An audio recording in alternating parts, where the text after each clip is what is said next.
Hey guys, this is one of the Carbon Edge commentators, and at the request of a friend I'll be reviewing, briefly, Spyderco's first flipper, the Southard.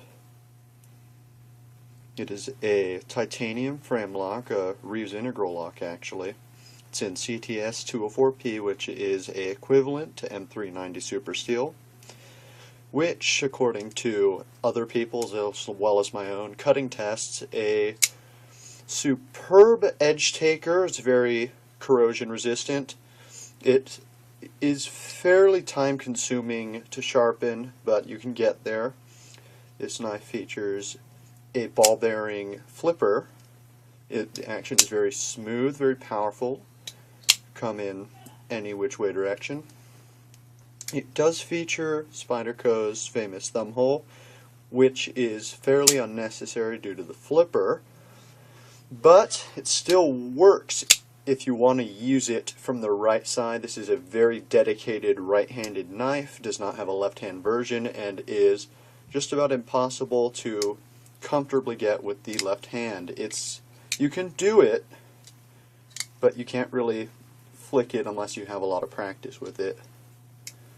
It is all screwed together. See the back spacers back there.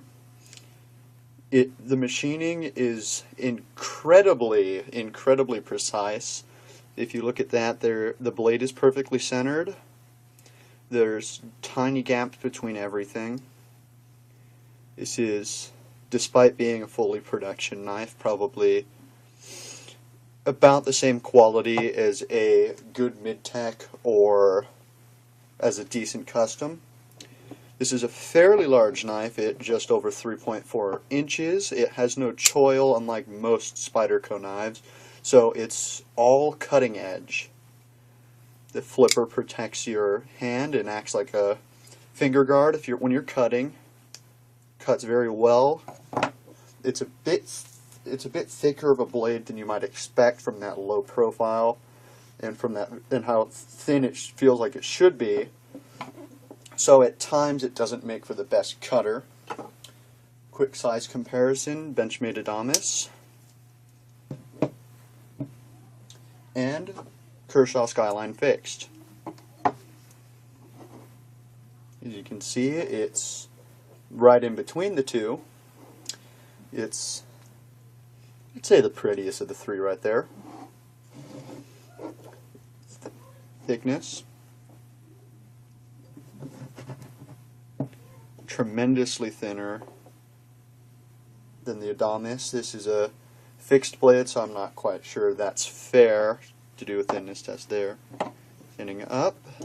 You can see it's a bit thicker than the Skyline,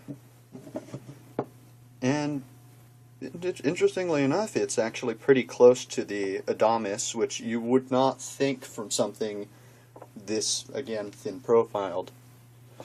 The pocket clip is the one majorly cited gripe about this knife, in that it is very sharp.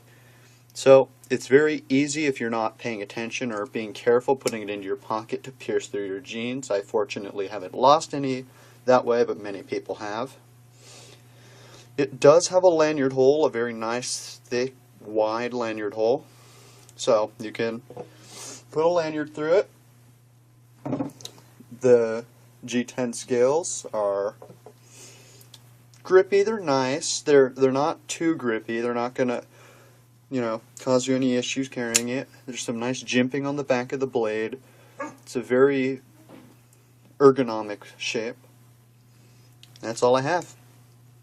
Remember, Carbon Edge commentators, leave a review, questions, comments, concerns, and there we go.